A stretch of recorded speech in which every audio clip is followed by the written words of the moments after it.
Lahore high court के appellate tribunals में समाअत का आगाज। बानी पीटीआई यास्मीन राशिद और मियां अजहर की अपीलों पर फैसले किए जाएंगे।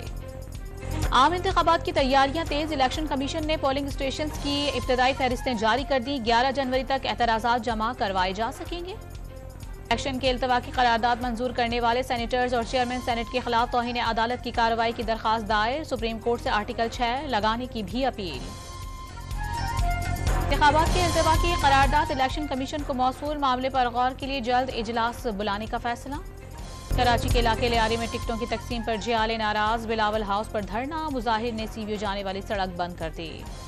190 मिलियन पाउंड रेफरेंस में प्रॉपर्टी टाइकून मलिक रियाज, साबिक मुशीर दाखिला शहजाद अकबर और फरहद शहजादी समेत 6 मुल्जिमान मफरूर करार। कराची डेवलपमेंट अथॉरिटी ने फेडरल बी एरिया के इलाके में नई रिहायशी स्कीम तैयार करने की मनसूबाबंदी शुरू कर दी। और पंजाब, सिंध और खैबर पख्तूनख्वा के कई इलाकों में धुंध का राज। मोटरवेज पर ट्रैफिक मुअत्तल। मुसाफिरों को मुश्किलात का सामना।